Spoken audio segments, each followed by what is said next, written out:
bless the Lord. Amen. Amen. Come on.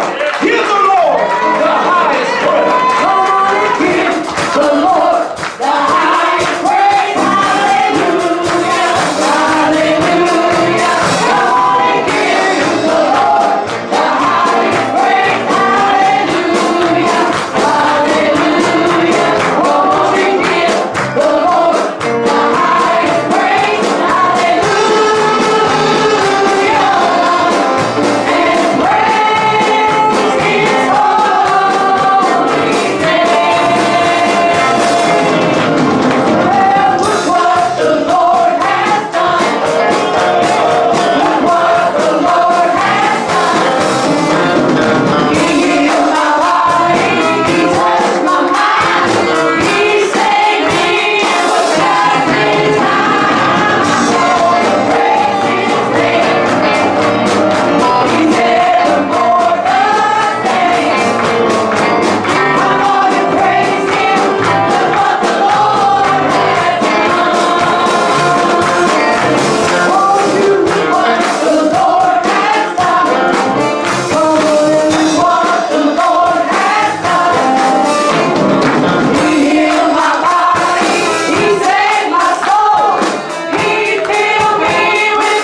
do appreciate your faithfulness to give here. You're a faithful group of people that support the ministry. You do such a fine job, and we thank you for your faithfulness.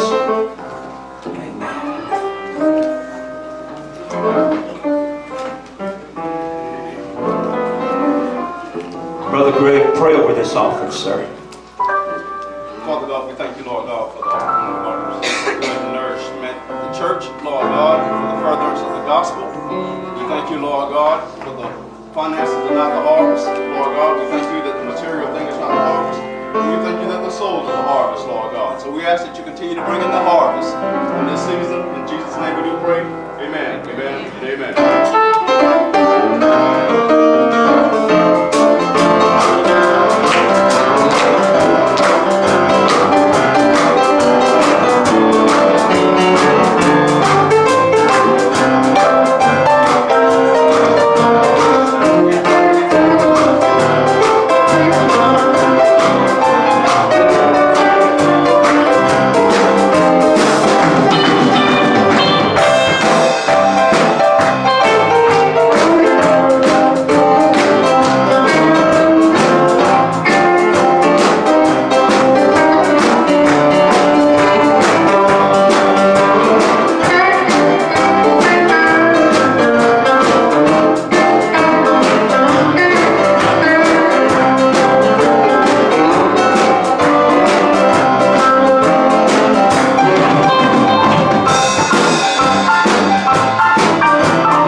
Let's start off with the steakhouse. We had come together and decided we needed some decals for our cars, or your mirror, or wherever you want to minister at. I think they look pretty impressive, because I tried to do something like this on my Cricut and it just was not this pretty. But if anybody wants to buy one of these, they're $5. And I think you'll see maybe Kim or someone in the back. Y'all can get these today if you want to. They're already available. All right. We're having, Ashley is not here today, but she had told me that she wanted me to announce about the paint class. She and I are combining the seniors and the ladies together this month to do the paint class. I failed to get the information back to Kim so that we could put a picture of what we're going to be doing, but it is on Facebook. It's a pretty little snowman with a wood grain background. It's really cool. Miss Sue and I went last month and did the reindeer. Some of y'all may have seen me post some pictures about that, but I can't even paint a stick man, but this girl taught me how to paint, y'all, and I'm excited about it. I do need, for anybody that's going to attend that paint class next week at 2 o'clock, if you will get with me after church, I'll meet everybody right up here. We will need to require a deposit so that the lady will make sure that we get the head count right, because she has to prepare some of the canvas beforehand.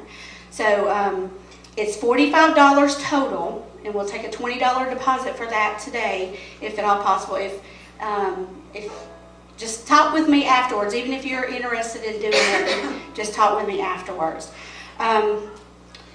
Let's see. Our seniors banquet is coming up December the 2nd at 12 o'clock. Y'all, I've been preparing for this all year long. I'm super, super excited. We are going to have valet parking. It is going to be, if you've never been to a fancy smancy restaurant like I haven't been, but I have YouTubed them like crazy this year. You're going to be treated like royalty. So any of the seniors, I need you to see me up here also after so that we can make reservations.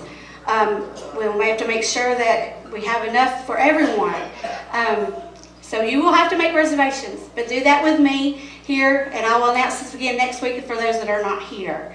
And I will also need helpers. So I've contacted some of you already, but if I haven't contacted you and you would like to help, please see me up here this morning. We'll have like maybe a 10 or 15 minute after the service to meet and talk about what I've got in mind. Randy will tell you that Hobby Lobby and Pinterest has been the devil at my house this year. So I'm super excited about it. Everybody that's a senior, 55 and older, please see me. I'm super excited about it.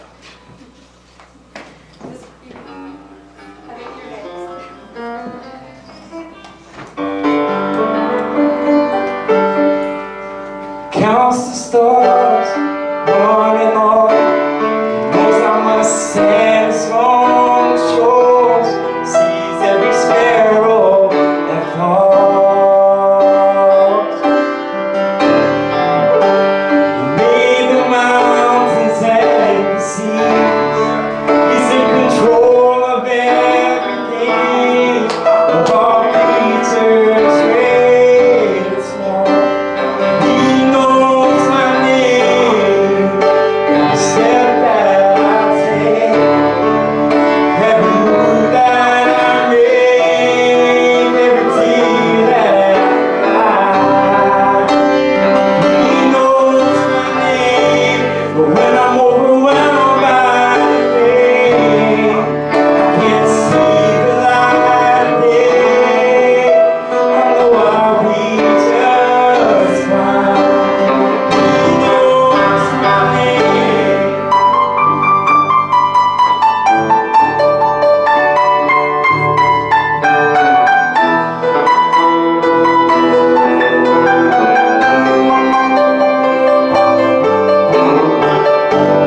Don't know what tomorrow will bring.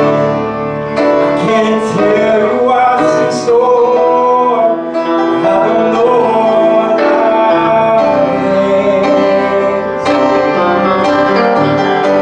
I don't have all the answers to the questions of life, but I know in you my hand believe. He knows my name, every step that I take, every move that I make, every tear that I cry. He knows my name, but when I'm overwhelmed by the pain, I can't see the light of day. I know I'll be just fine. He knows my name.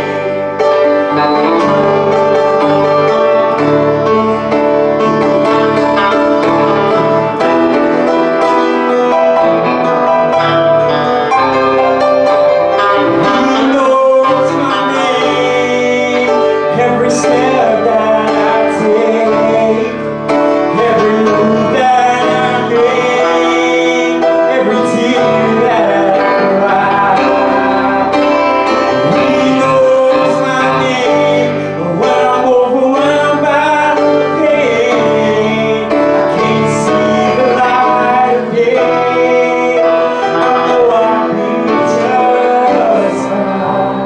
He knows my name.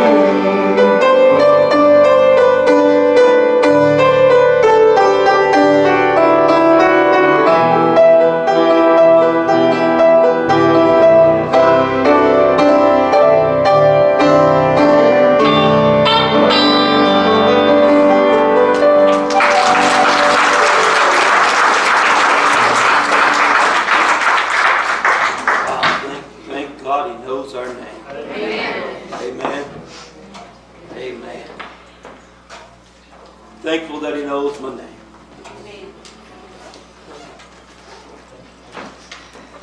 When the doctors came in, am I on? No. Only of it.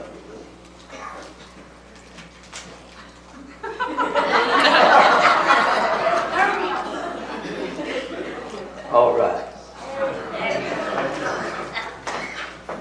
When we got the sad news that that the doctor had told Patty, said, there's nothing in the world I can do for you. You've got the worst cancer a person can possibly have. She looked at that old doctor and she said, but Doc, he knows my name.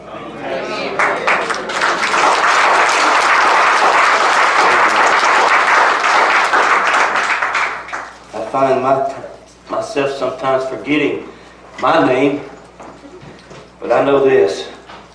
He'll remember my name, and He's even got a new name for me. Isn't that wonderful? Amen. I want to preach a message to you this morning entitled, A Unconsuming Bush. A Unconsuming Bush. In Exodus chapter 3, if you'd like to turn there or it'll be on the screen for you. Moses writing about himself. Now Moses was tending the flock of Jethro, and boy, when you read this, if you're not a student of the Word, you don't really get the fullness of it, but he's fallen a long ways. I mean, he's fell from the house of Pharaoh to tending the flock, tending goats of a father-in-law that's a pagan. It's not, and he even says this. I love Moses. I love the fact that Moses exposes himself. He lets us see that the good side, the bad side, and Moses lets us know that I'm tending somebody else's flocks. This is not even my flocks. It belongs to my father-in-law, and he's a priest of Midian. Yes. That means he's a pagan worshiper. You know, it's bad enough to work for a man of God, but to work for a pagan and even confess that he's my father-in-law. You know, pretty low, Moses is saying. And he led the flock to the, not just the desert, but to the very back of it. I can't go no further. I need for you to really see this verse, because when we think of Moses, we think of this great, mighty man who never had any problems in his life. And we all want to be like Moses, but we don't want to go through what he went through to get to where he was.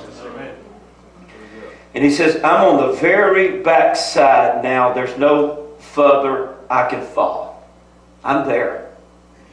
I'm on the very back of the desert. And he said he came to Horeb, which was the mountain of God. And the angel of the Lord appeared to him in a flame of fire from the midst of a bush.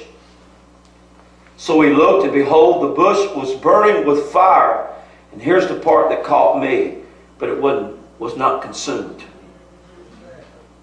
It's not like any other bush. Then Moses said, I will now turn aside and see this great sight. And this is why I'm going. I'm not going because the bush burns.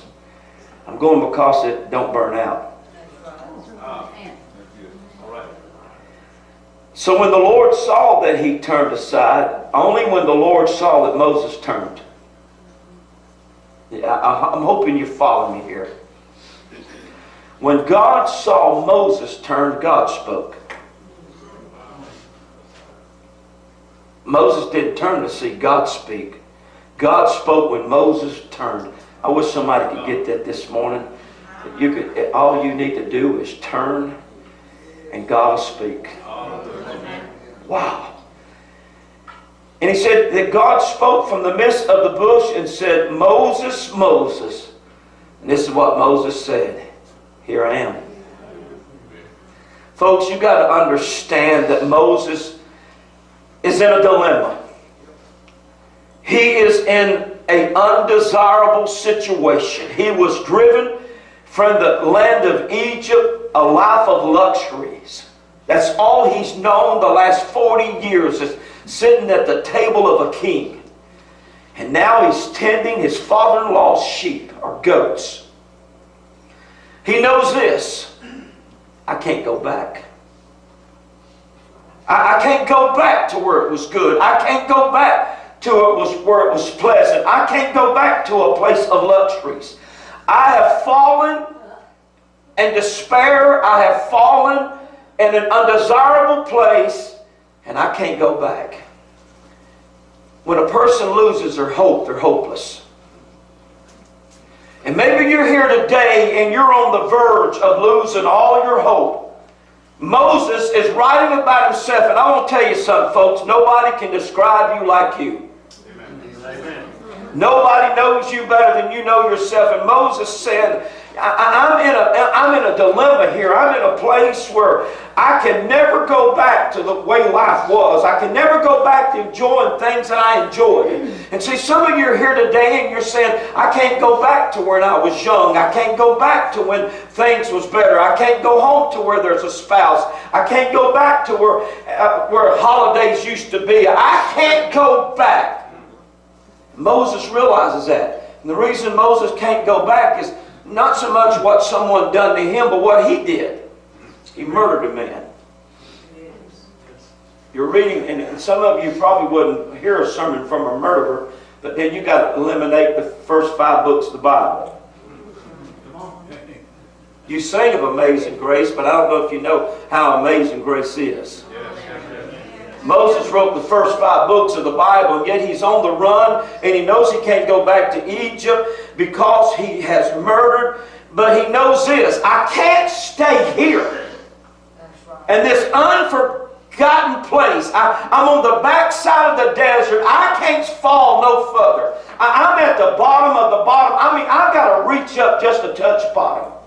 That's how low I am. And Moses says, I can't live on this backside of this desert the remaining of my life. I don't know if there's anybody here this morning or anybody that's listening to me that maybe that you feel like you're in a place in your life you're saying, I know I can't ever go back to the way things were, but surely to God I don't have to live like this the remaining of my life. Amen. Maybe there's somebody that's listening to me and you're thinking that suicide's the best way out, and you're thinking, I won't never have a life again. I've ruined it. I've done something wrong. And maybe you've walked away from your spouse. You've walked away from your children. And you're listening to me this morning and you're thinking, my life's ruined. I can't never have something. Maybe you're a minister somewhere and you just happen to catch us on Facebook or internet, and you're listening to us this morning and you're thinking, I've ruined my ministry and I can't ever have a ministry again. And this is what Moses is feeling. Moses is feeling, I'm on the very back side of the desert and I can't go any further, and I don't like living here. I don't like my situation and I don't like my conditions, but I know I can't go back. And he's been there for a while. It's been 40 years. That's a long time. It's a long time to live in an idle and a neutral place and not moving forward and being stuck. And I feel this morning in my spirit, I'm talking to somebody, and you don't have to be 80. You don't have to be Moses' age. Maybe you're 40 years old, or maybe even younger than that, but you feel this morning that you're just idling. You're stuck. You're not going farther in your life, and you're stuck in a rut, and you feel like there's nowhere for me to go. I've run as far as I can run. I've hid as long as I can hide, and I don't really know what I'm going to do with my life. I know I can't go back. I can't go back home. I know that. And I can't go back the way things were, and I can't do that. And he knows, this is what he knows though. He's reminded when he was just a little boy, his mama told him, said, we put you in a little basket, and I had to put you in the Nile River, and I had to turn you loose, Moses, but God brought you back to me. Yes. Moses, I put you in there, and I wept as I had to put you in that basket, and I didn't know what would happen to you, but God worked a miracle, son, and he brought you back, and Mama's got you now, and Mama's going to raise you for the next few years, and son, I'm going to have to turn you loose again. And I'm going to turn you loose, Moses, but don't ever forget me, son, and Moses, just remember, Mother loves you, and Moses' life, and this is the way he's been now. He knows this. He said, there's got to be more for my life than what I'm living. I mean, why would God pull me out of the Nile River and allow Pharaoh's daughter to do such a thing, to pull me out? And why would they send me back, all the ladies in Israel, and they chose my mama to raise me. And if you think that's wild, they paid her. I mean, my life's a miracle.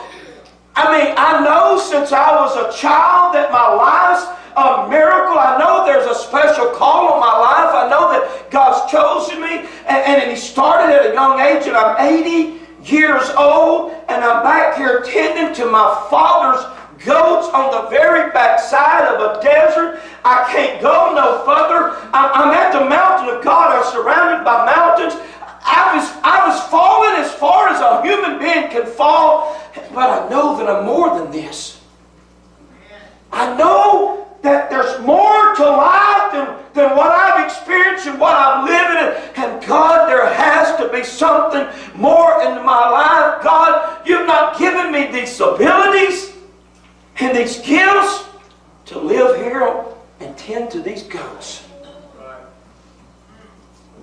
God, this is all you got for me. Why don't you take the dream away?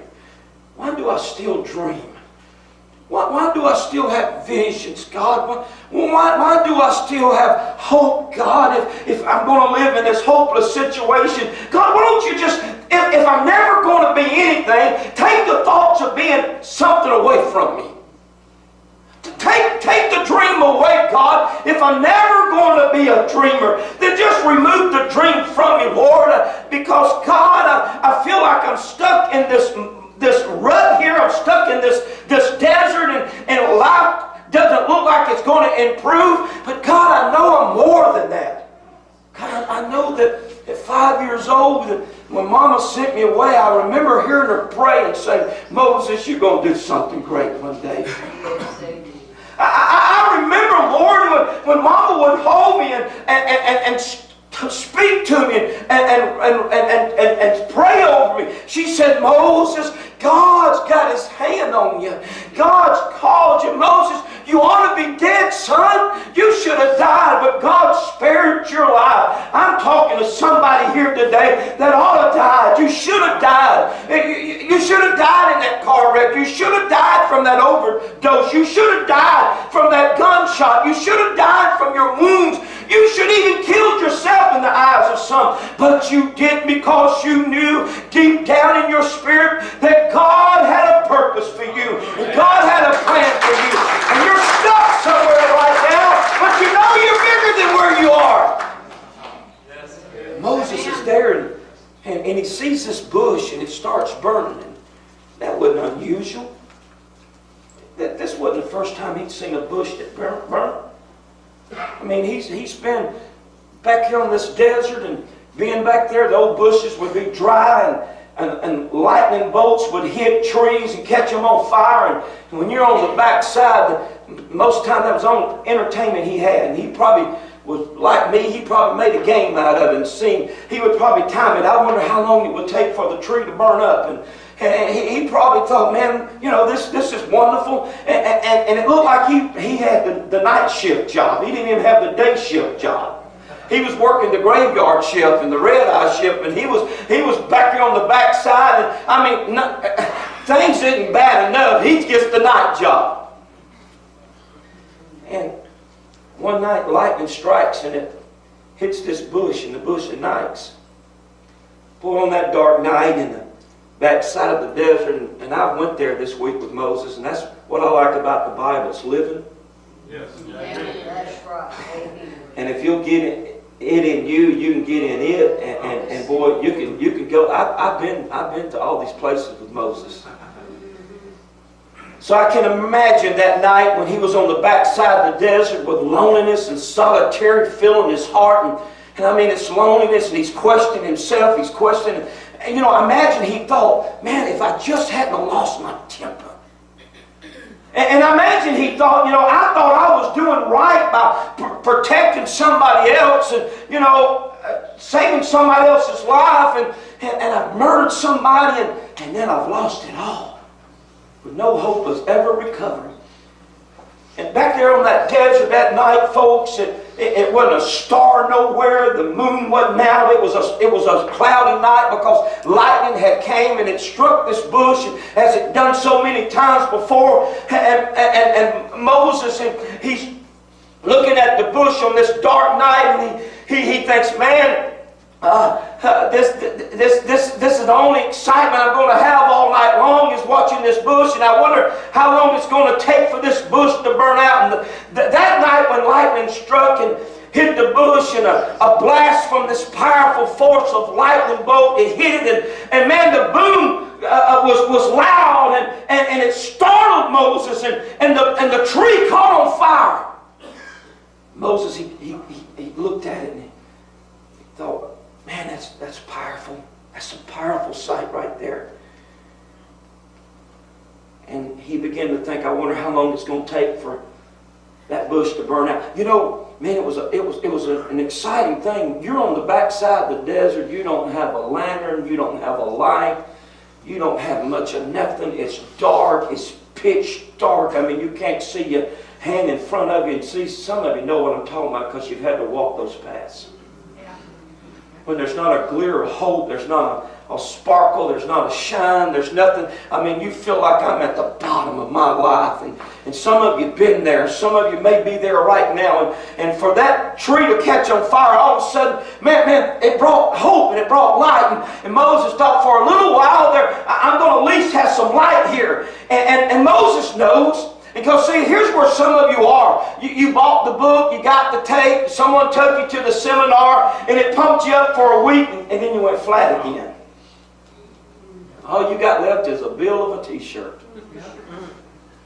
Your hope's gone again. And Moses thought, I know it's not going to last long, but at least there's a change of scenery. Sometimes just a change of scenery can be a big help. And when you're on the backside of the desert, listen, and there's not hardly a sprig of grass. I mean, there's no lights of the city. There's no laughter of the children. I mean, everything looks hopeless. Even a bush on fire looks okay, as long as his name's not George. Some of you got that, some of you didn't. It could come again to him, and Moses said, wow, it's been a while. Man, thing's still burning. Usually in 3 minutes, the power of that bolt of lightning when it hit that bush, but then 3 minutes usually it would consume the bush and the bush would be burned up, but this bush is not being consumed. It isn't like any other bush he's ever seen. And Moses has seen many a burning bush, but had he ever seen one that didn't burn out. Understand something. This ain't his first bush. The bush didn't impress him burning. He never said, I'm going to go see a bush that's on fire. Moses said, I'm going to draw closer to this bush because this thing's not burning out. I want to see the bush that don't burn out.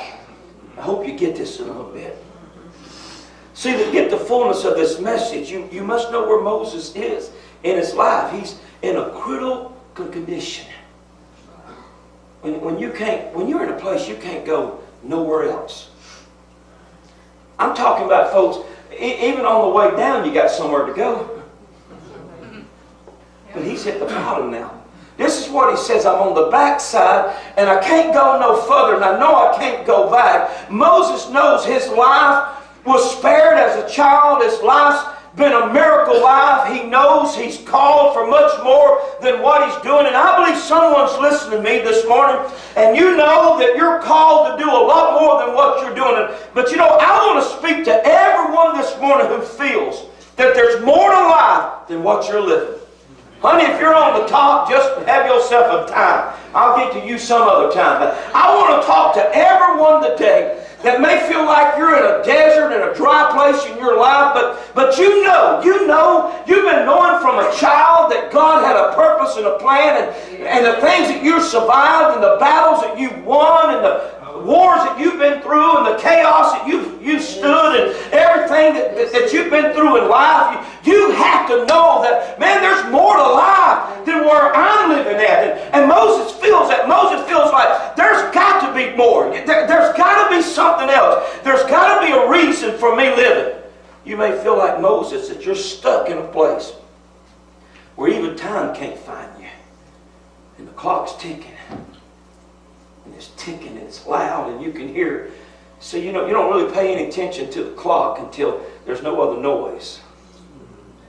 See, when you're busy and you're running and everything's going, you don't even realize how fast time's going by. See, when everything comes to a standstill, you ever been? I remember growing up, my grandmother would have one of those wind-up clocks, big band clocks she put on the mantle. And man, she didn't have a TV in her house, and it was so quiet in there, and she would have a fire going in the fireplace, and I remember watching those flames and hearing that tick of that clock. I couldn't last 5 minutes. Man, it would put me to sleep. Boy, you could hear it sound. You could hear that clock every time the second would change. It sounded like an alarm going off, and because it was so quiet. And some of your lives today, you can hear the clock ticking. It's ticking. You're thinking, man, I thought by now I would be better off than what I am. I thought by now my ministry would be further along than what it is. I thought by now that I would have found the answer. I thought by now I would have had the dream. I thought by now I'd be walking in the vision. I thought by now I'd be where God wanted me to be. But I hear the clock ticking because nothing else is moving around me. There's no noise around me. And Moses knows that, man, there's got to be more. You mean I went through all of this to do this? 40 years of education to watch goats on the night shift? Really? God, that's all you have for me? You may feel like Moses, that you're stuck in a place where you can't even find time. Moses isn't just, life hadn't been just simple, but Moses knows I got to pick myself up and I got to move forward. And Moses faces a physical death in Egypt. I can't go back there. If I go back, Pharaoh's done said he's going to try me for murder. He's going to have me murdered. He's going to put me to death because I'm a murderer. But if I stay where I am, I'm facing a spiritual death. I want to tell you something, folks. And life, physical death can be more terrifying than a physical one. He's in Midian. Moses has come to a place in his life where a physical death couldn't be much worse than a spiritual death that he was living. But for Moses to get out of his desert, he needs more than a burning bush. I mean, if I go back to Egypt, Pharaoh's going to be waiting on me. He's already threatened by me, but he's got a reason to kill me. He didn't have any reason, but I gave him a reason. And now, if I go back, I'm going to face trial and I'm going to die. But if I stay here, I'm going to die too. So I got to decide, I guess, where I'm going to die at. Somebody you just need to decide where you're going to die at. But for Moses to get out of this desert, he's got to have something. And so he looks and he sees this bush burning, and he realizes, man, I see this bush and it's burning, it's on fire, but I've got to have more than that kind of experience. And he's seen many a burning bush that's caught his attention before, but it didn't move him from his despair. Man, I can't go back to Pharaoh and say I saw a bush burn. So has everybody else. Everybody that's been on the backside has seen some bushes burning. And we've seen some people in ministries and churches catch a fire, but they burn out real quick. See, you and I have got to make a decision today. And see, this is what's complicated about this message. I'm going to bring you to a place here in a little bit where you've got to make a decision whether you're going to stay or leave. And I'm not talking about the building, the church. I'm talking about the state of condition that you're living in. Whether you're going to say, I'm not going to live like this anymore with my head down tending to these stinking goats. Or I'm going to find what I'm supposed to be doing, and I'm going to do it with all my might, with all my power. And I'm not even going to worry about what I've done. I'm going to give myself to God and see what He can do with me. And so like Moses, man, I've experienced some burning bushes. Boy, they caught my attention, but they didn't remove me from where I was. And some of you have done the same. I mean, you've been to the Tony Roberts show, and you know, you've heard all the positive sermons, and boy, you bought the books and tapes, and they cheerleaders run out there on the platform for a weekend, and man, you were all hyped up and pumped up. And some of you even went to an Amway convention and bought the package and didn't ever sell anything, but you got sold, and you enjoyed it for the weekend, and boy, you were all hyped up and pumped up, but it didn't move you off the desert. See, I'm not coming to give you this little pep rally message like some preachers come and get you all fired up for a Sunday, but Monday's coming. Yes.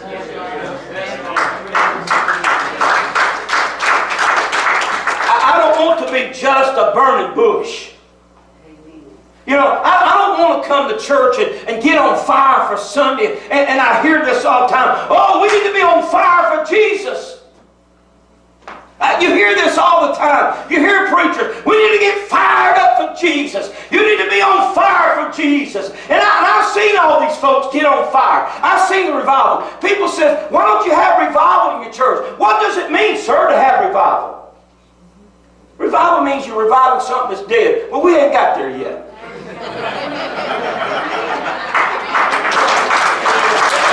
We have revival every week. Amen. We're having revival every service. We're having revival Wednesday night. Come by and see us. We're doing fine. We don't need somebody that's not even where we are coming here preaching to us for a few days, telling us what he wished he was.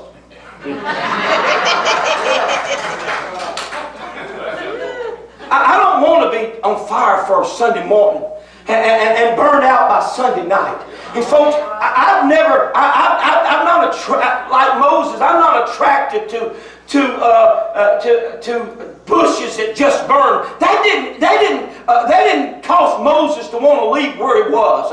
And you know, and I see folks come in and boy, they're all hyped up. I read an article not long ago about this football team, and they had never won a football game in, I don't know, many years of school history, I guess. And the guy owned the Ford dealership in town, and this is what he told them. He said, if y'all win homecoming night, he said, I'm going to give every player and coach a brand new automobile. Man, they canceled all their practices. And they had pep rallies. I mean, they brought in motivated speakers. You think that would do it? They hired professional cheerleaders. They got all the kids from the school to fill up the bleachers, and they have pep rallies. You know you can do it. Oh, you just got to fire up. Get on, rah, rah, rah. Kick them in the knee. Rah, rah, rah. Kick them in the other. They were fired up. Everybody, the whole town, and all week long, they had 5 straight school days of nothing but pep rallies. Everybody wore the school colors. Folks, when they came out of this banner, it was unbelievable. Boy, the team come running out, busted through the paper, and the band started playing, the people started cheering. And they looked good, everything, they felt good. At the end of that game, they got beat 56-0.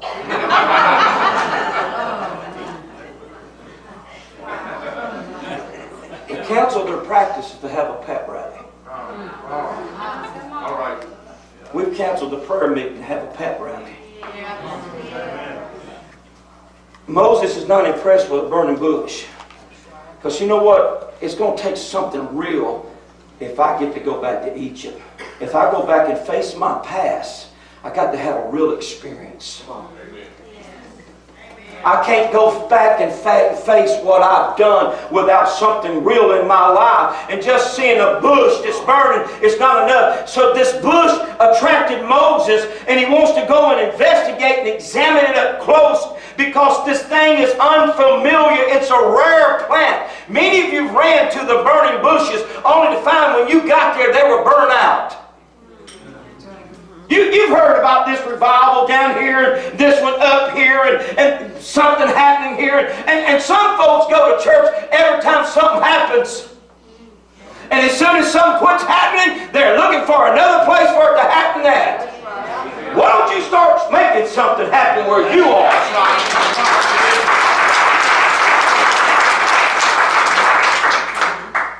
Moses realizes, if I'm going back to Egypt, and I got to have more than a bush that burns.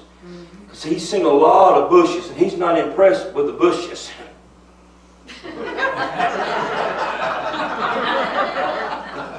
I've seen 12 years of it.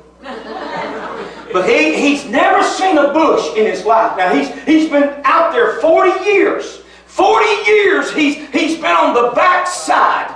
And he's seen a mini bush catch on fire. He's seen churches start up, and I mean, they buy billboards and put on the interstate. Man, we're relevant, and we're this, we're that, we're here, we're in, we're out, we're cool, we're everything. And man, and they burn for a little while, and they go out. He's seen people come to church and they stand up and testify, oh man, I'm on fire for Jesus. I'm going to take the world. I'm going to do this. I'm going to do that. And by a month later, you can't find them. The bushes burn out. Yeah. Find people that come to the altar. They make commitments to God. They make commitments to the church. I'm going to do this. I'm going to do that. And they burn out. Moses said, I'm not even going to bother to go up there because I done seen too many bushes catch a fire and be burned out before I get there. I'm not interested. But he kept watching this one. And he kept watching it. And it's not burning up. It's still burning. And this is what the scripture says. And Moses, oh, I love this right here. My God, I wish somebody could get a hold of this morning. This Moses, you got to understand, he's in the most critical place he's ever been in his life. Folks, he's a murderer that hunts him every day. He can't go back to Egypt and be what he ought to be. He was being groomed for the next Pharaoh. But he can't go back. But he can't go no further than where he is. He's on the very back side of the desert. And he can't, he's reached his bottom. And he's looking for he knows he's much more than this. But I love this right here. Moses said, I'm going to go see this bush that burns, that's not consumed. Is there somebody today that's watching one of us that got on fire for a little while? We started doing something and the church got on fire and man, like so many, there's people that's tired of just running to the excitement. The new trend, the new fad. Folks will get kind of tired of that. They want some meat on the bone. And so Moses said, I'm in something. I'm seeing something here that I've never seen before. I've seen burning bushes, but I've never seen one that didn't burn up. I've never seen a bush that could stay on fire. And you know what? And it's sad that our children have seen us get on fire. Our grandchildren saw us get on fire, but we didn't stay that way. We burn out. We burn up. What made this bush different than all the other bushes that he had seen? God was in this one. Moses said, God, in verse number 4, he said, God was in this bush. How many times have you started something and not finished it? Amen.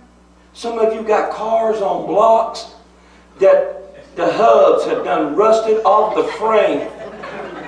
We'll get around to fixing that one day. That's a project.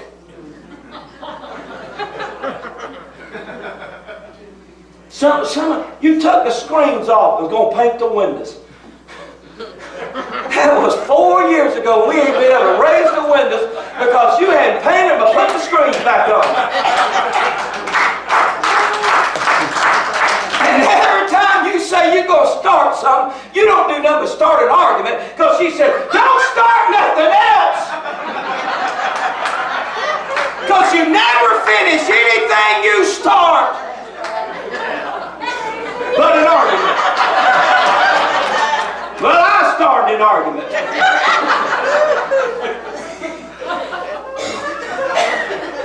People don't get excited about us starting things no more. Because we never finished a project.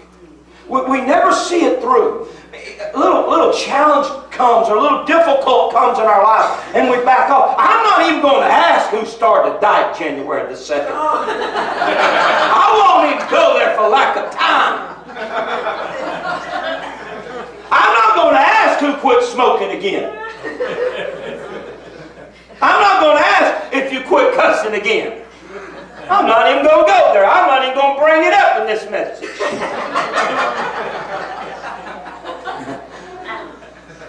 Man, I've never seen so many people burn out in my life. Yeah. Marriages are burning out. Yeah.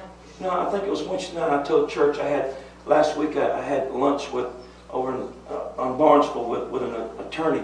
She's an older lady. She said this to me. She said, I said, "Are you busy?" She said, extremely busy. And she said, "I'm doing a lot of divorce cases now." And I thought, well, I'm not surprised. Everybody gets divorced, and 50% of everybody gets married gets divorced in the first 5 years. So I'm not shocked by that. And this is what she said. She said, but it's not young people. She said, everybody that's been a client of mine has had at least 40 years of marriage. You know what they're saying? We're just burned out. Man, what happened that's people's, their marriages is burning out, their church is burning out. Because see, this is what Moses said. Moses said, this bush here is not burning out because God's in it. I want to tell you something. When you take God out of the marriage is going to burn up. When you take God out of the church, it's going to burn up. When you take God out of the ministry, it's going to burn up.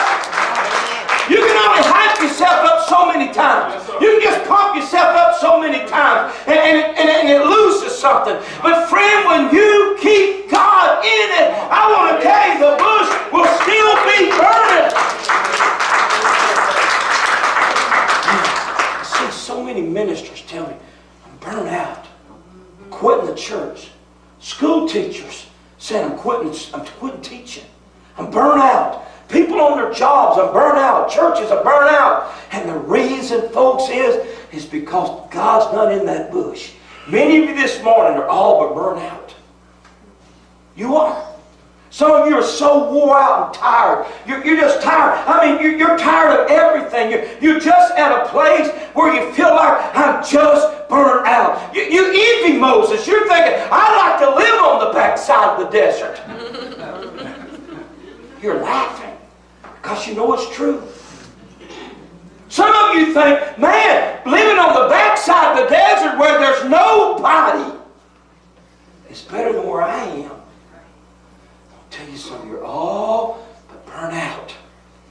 The lights are almost went out. The fire is almost burned out. You know what Paul warned Timothy? He said, Timothy, you better stir up the coals which still remain, lest your fire burn. You're almost burned out. You're almost ready to quit. Somebody listen to me today. You may be thinking, I'm burnt out on this marriage. And you're thinking about walking away from your family after all these years because you're burnt out. You're thinking about walking away from a job, a career. You're thinking about walking away from a ministry or God, even worse. And you're because you burnt yourself out because you tried to do it on your own. It won't work. It don't work. Without God, the bush burns up because there's not enough material to keep it burning. That big old bush that was burning, it'll burn an hour, maybe, or less. It'll burn for a little while, but it won't continue to burn for days or weeks or months or years because there's not enough material to keep it going. And some of you are burning out because you hadn't supplied the material. That's right. Without God, it doesn't last. Moses needs more than a flashing light and smoke coming from a burning bush. He needs a voice from that bush that says, Moses, Moses. He needs more. He needs, we go to church today and we got the flashing lights and we got the smoke coming from the pulpits and we got all this and that coming and man, it thrills us and excites us and we're fighting in the parking lot over where we're going to eat. Bless the holy name of Jesus. then guilt hits you when you look at each other and think, who's going to say the blessing? And both of you know you're heathens. And hell starts over right there. We need more than flashing lights and smoke that we created ourselves. We need a bush that's not being consumed, and more than that, a voice that comes out of it that calls my name, Charles. I need my name called. Folks, this is what's exciting about this bush that burns, that doesn't consume. Moses' name is called out of it. It just, God stops everything he's doing. And this is the only words Moses hears. Moses. And one time's not enough. He confirms it again. Yes. Moses. Amen. Moses. Moses. And this is the first time Moses said this in 40 years. I'm here. I'm right here, God. Yes, amen. I'm right here. Thank you. In front of this bush. Somebody's watching us today. They're watching this church. That's right. You know, man, we caught a fire. You wouldn't believe the people that tells me they're watching us. And you know, there's a lot of people thought we were going to be like other churches. Well, we're going to be running for a little while. And boy, we'd have a good little crowd for a little while. And then everything would die down. But what they didn't understand was we just kept God in the bush. That's right.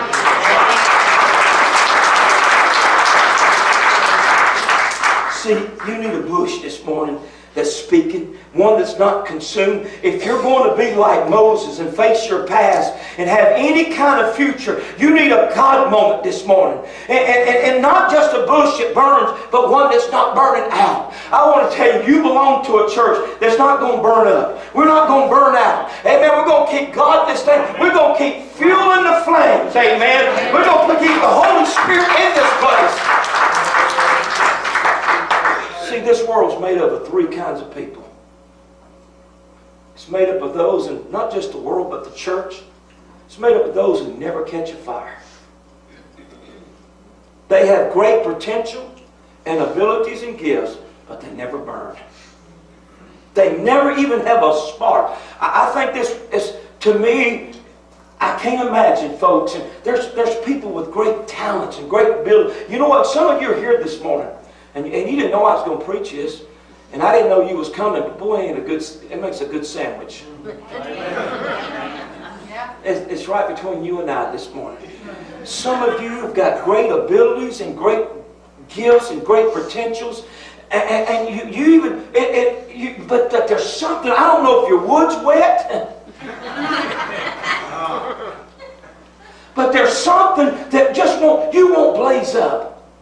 Man, I was with all my classmates this weekend, and last weekend we went and cut a lot of firewood, and it was an old wet pine, and it's been raining, and I thought, man, how in the world? We didn't bother to split it. We just figured, we started off cutting this big, and the time we got through it was about that long, so I thought, my goodness, how are we going to get that thing lit? It's going to take a lot of kindling to get that. Nobody brought no kindling. And I thought, how are we going to get this fire? But my buddy, I went and picked him up. He lives over on Jackson Lake. He rode with me. He brought this big old tank with a torch.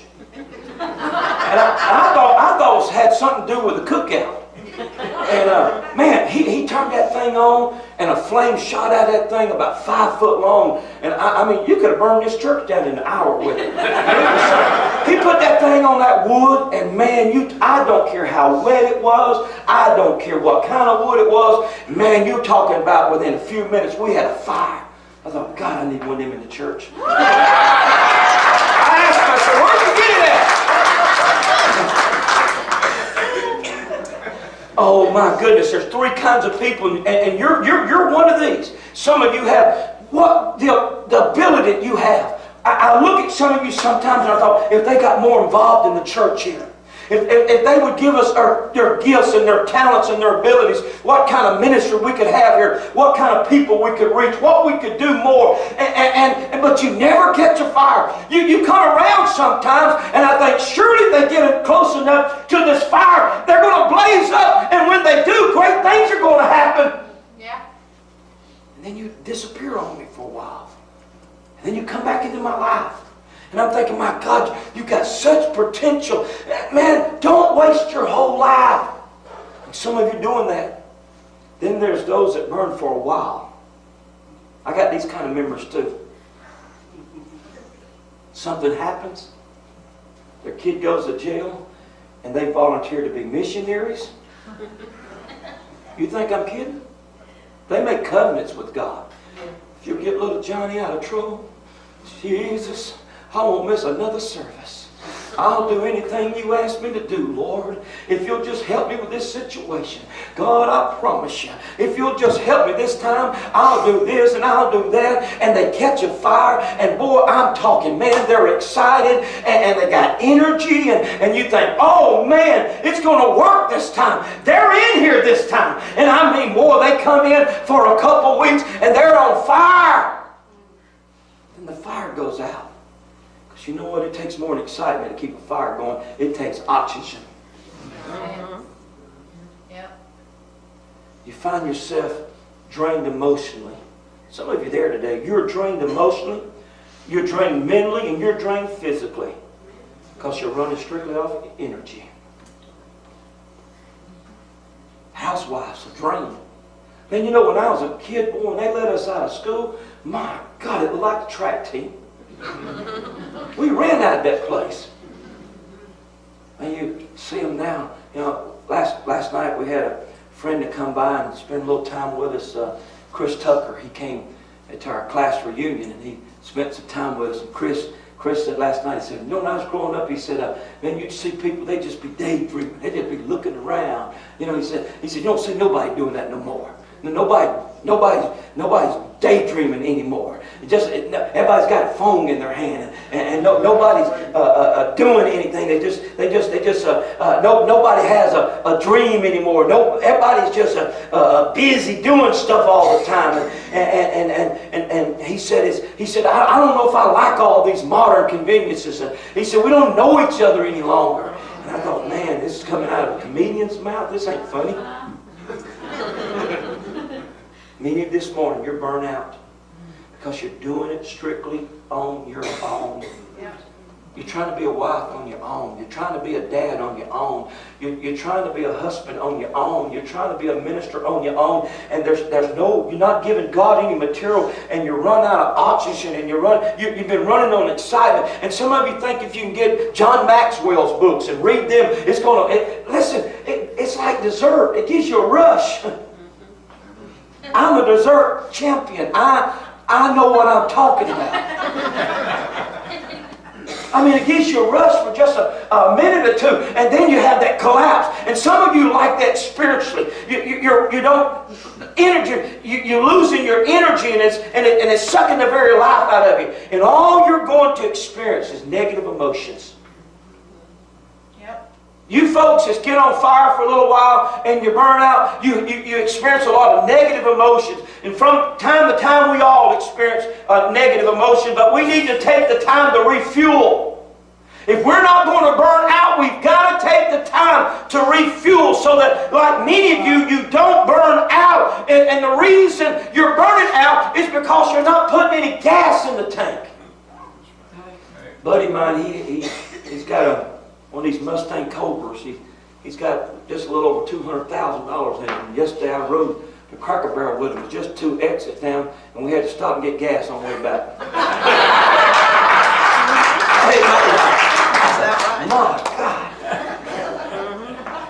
We got on 20, and he said, let me show you what this thing will do. And it put my head to the back of the seat.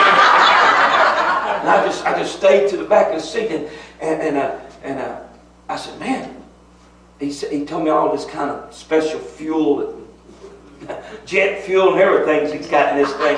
And he says, but man, it had been bad us sitting on the side of the road in that $200,000 car with no gas in it, wouldn't it?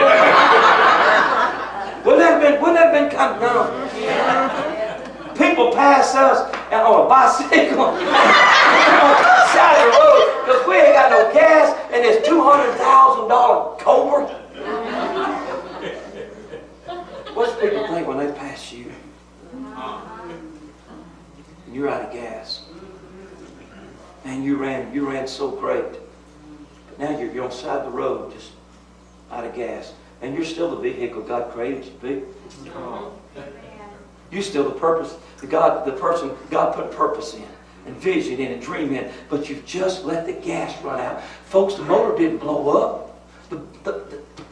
You're still the same person. You just don't have the fuel that was once in you. You need to be refilled today.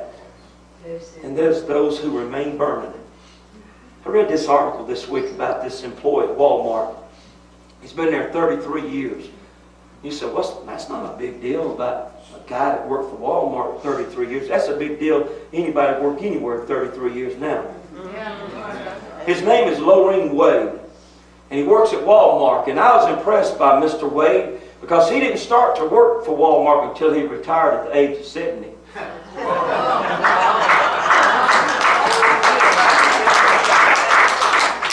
He's 103 years old. He's still working there. And they asked him how long he's going to work there. And he said, as long as they'll let me. Man, I'm impressed with somebody like him that's 103 years old. And he's not burnt out yet. He's not burnt up yet. And some of you are 33 and thinking, when can I retire? Oh, God. Is somebody watching me this morning from a distance? Is somebody today watching us? And they're on the backside of the desert. And maybe they see us catch a fire. And there's some hope there. But the time they reach to where we are, we done went out. See, some of you experienced this. I didn't. I hadn't never done this. But some of you have. Some of you walked into a club and you ran into somebody you used to go to church with and you thought, oh my God. Yeah, it happened to some of you. Some of you's bought drugs from people you went to church with that was on fire for God at one time. And you think, my God, what happened? What happened to them? Some of you have been in jail. Some of you have been in jail with folks that was one time on fire for God, and you asked the question, what happened to them? I'll tell you what happened to them. They took God out of that bush, and they ran as long as... Let me tell you something. Some of you hadn't talked to God in weeks. You hadn't read a Bible in weeks, and you're just running off of total energy. And I want to tell you something. The fire has still been burning. The fire's still been going, but you've not been adding anything to it. And one day you're going to wake up, and you're going to be totally burnt out with life and everything that's in it. And you're going to find yourself on the backside, throwing up your hands and quitting, unless you this morning says, there's still just enough material here. All I got to do is throw something back on the fire, and I don't want to burn out. I don't want to burn out.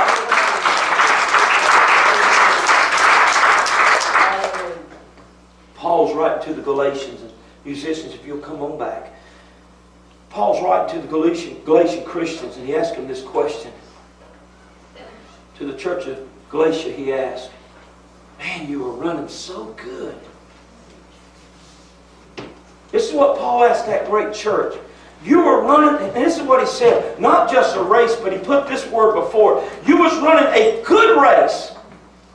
Who cut in front of you?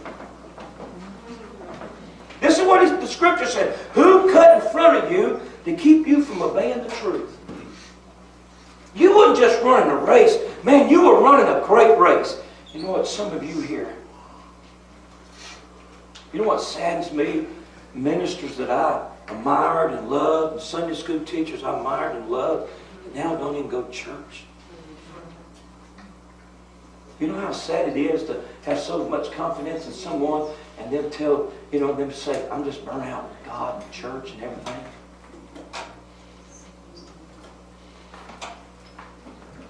Moses has become one of the greatest Old Testament figures, and it all started because he saw a bush that didn't burn up. Is there somebody watching me today? Boy, yesterday I was surprised at the many people that told me, man, we watch you every Sunday. From Tennessee, Alabama, Florida. One boy said, man, I live in Orlando. He said, I hadn't seen you since we graduated 40 years ago. He said, but I watch every one of these sermons. This is what he told me. He said, you said something a few weeks ago in your message. And he said, you know, he said, I'm a Christian. I have been. I've been a Christian a long time, Steve, since we got out of school and went through a bad time.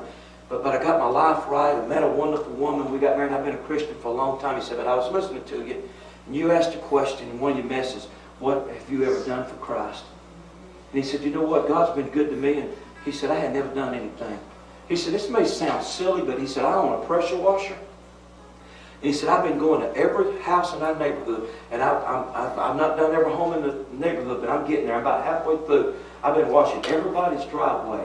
And every time I go, I tell them, I went to school with this boy. He's a pastor in Forsyth, Georgia. And he challenged me to do something for Jesus. He said, I can't preach, I can't teach, but I can pressure wash driveways, and I want to do something in Jesus' name.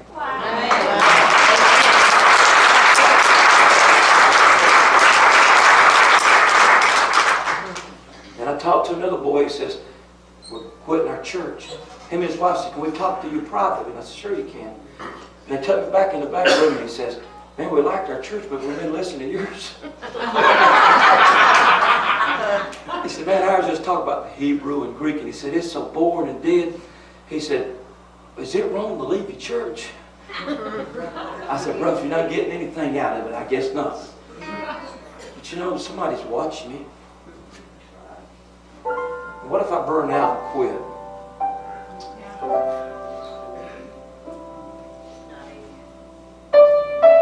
What if you burn out and quit? There's a little granddaughter somewhere of yours. She's on the back side. And she's going through a bad time in her life right now. See, this is what I knew growing up as a child. Folks, I was as bad as you were. Not as bad as some of you that's watching me.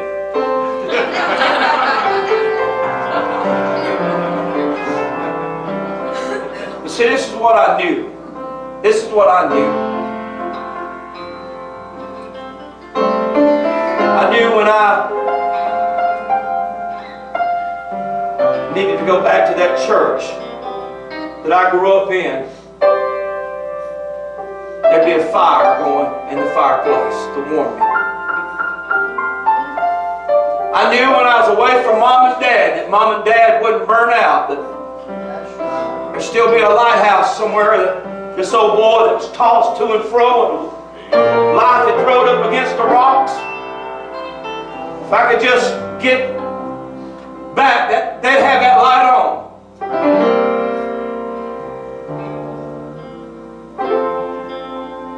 I got two boys watching Daddy right now. I gotta burn. Sometimes I feel so burned out, but I'm gonna burn. Some of you today, you're like Moses. You think, gotta be more to life than this. I know that I've got a purpose in my life. It's got to be for something bigger than this. Oh, Moses didn't start till he was 80 years old to be the greatest man in the Old Testament. I was reading this week about Colonel Sanders. He's running a gas station, Sinclair. Anybody remember Sinclair? And he started cooking chicken at the Sinclair at his gas station. Maybe that's why it's so greasy, I don't know.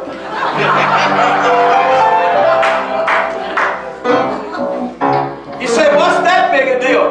He was 65 years old when he decided, I want to do something different with my life. You know what I want our young people, you know what, some of them's going to leave our church in a few years. And as bad as I hate to say it, some of them's going to go out and they're going to do some things. But I want you to know, when you get ready to do right, Christ Community Church will still be up here on this hill waiting on you. We'll be here. Oh, Pastor Steve will still be here waiting on you. Because I don't intend to burn out. I don't intend to burn up. You know what they tell me?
play drums. And listen. Listen now. Listen to me.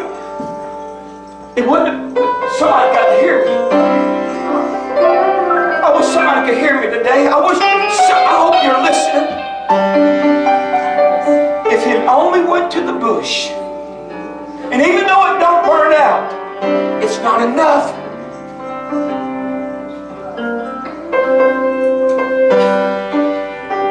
It's not enough.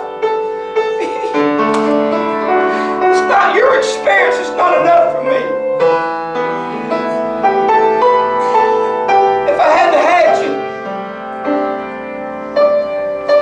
I don't know where my life would be today. But your experience wasn't enough. You know what you gotta have is the same thing I had. You gotta hear him call your name. Counts the stars, one more. Knows how much sand is on the shores. Sees every sparrow that falls. Made the mountains and the seas. He's in control of everything. With all creatures great and small. He knows my name. Every step that I take, every move that I make, every tear that I cry. He knows my name. But when I'm overwhelmed by the pain, I can't see the light of day. I know I'll be just fine. He knows my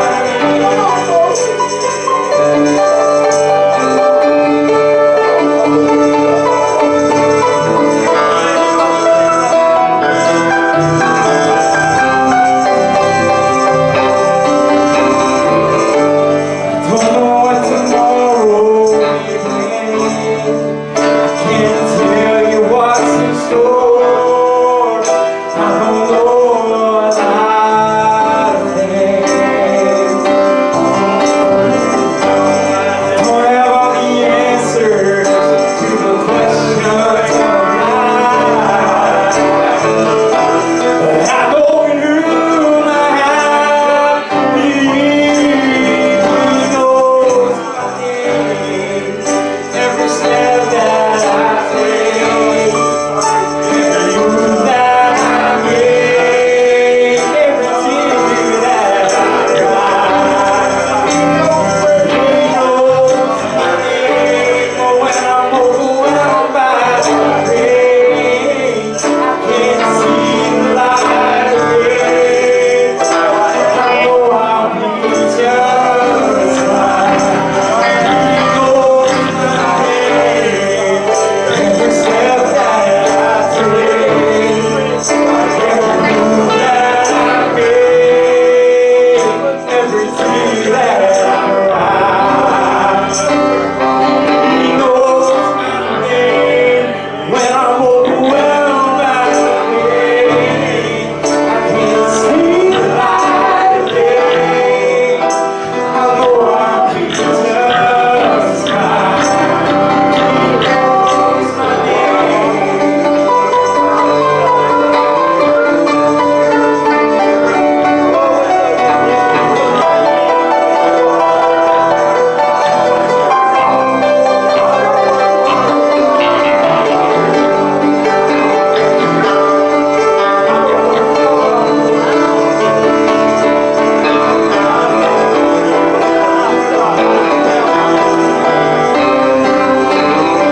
He knows my name.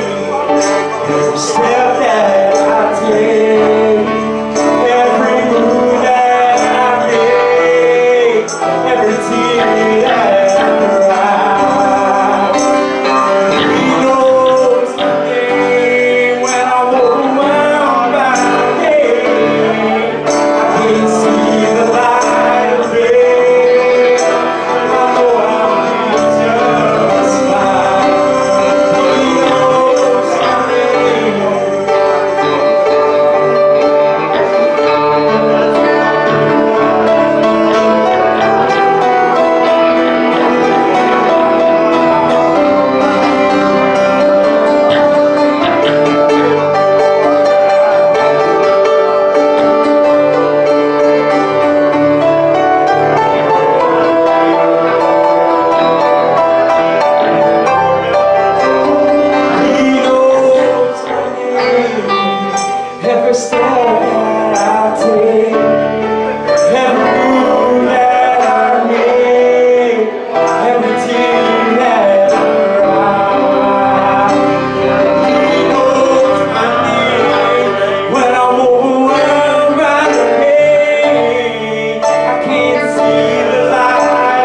can't tell you what's in store. I don't know what I'll face. Don't have all the answers to the questions of life. I know you might believe. Every step that I take, every move that I make, every tear that I cry, He knows my name. But when I'm overwhelmed by the pain, I can't see the light of day. I know I'll be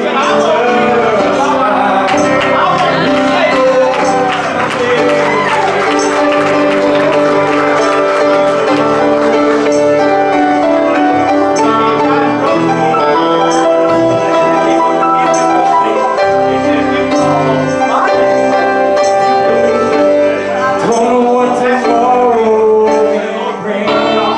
I can't tell you what's in store. I don't know what I'll face. I don't have all the answers to the questions of life. But I know you might have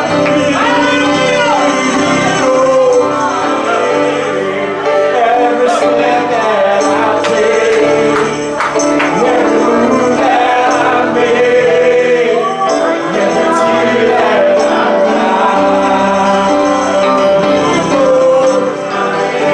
But when I'm overwhelmed by the pain, I can't see the light of day. I know I'll be just fine. He knows my name.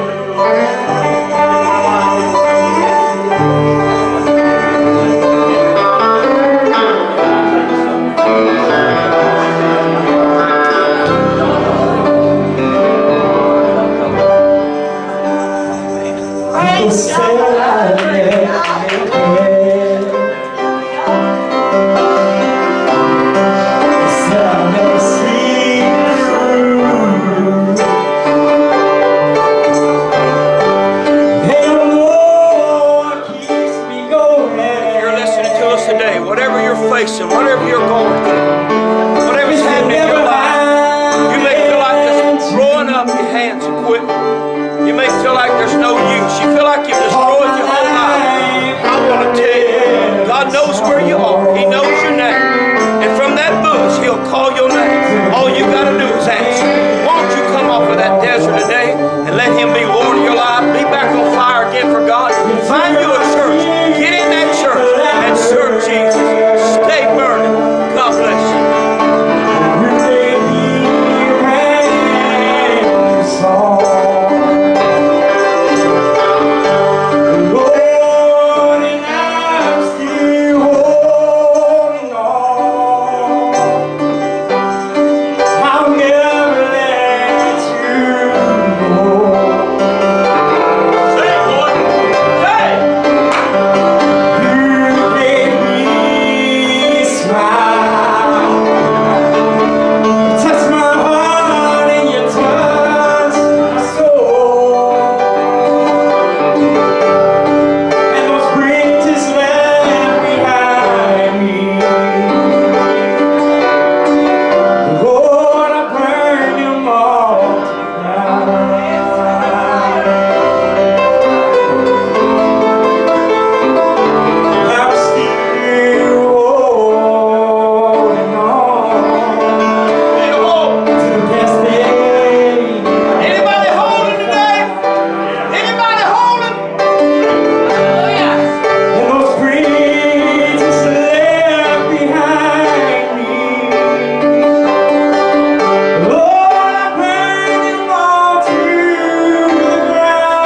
not going to burn out. Well, angels are rejoicing in heaven.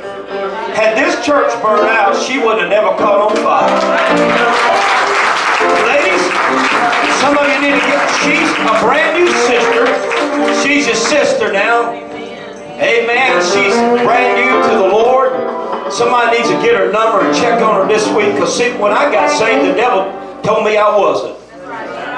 Before I did, he told me I was. But somebody said he's a liar and the father of it. Amen. Amen. Would you get her number, name, and call her this week? Said because you know that first week sometimes can be a tough one. But the devil's a liar. How many knows that? The devil's a liar. God has. Oh, if this church had a burn out, she wouldn't have caught on fire today. Listen, somebody's watching you from a distance, going through some things, and if you give up, if you give out, and you give in, somebody may not ever get off the devil. I'm looking for a Moses that said to me, you didn't burn up, preacher. You didn't burn out.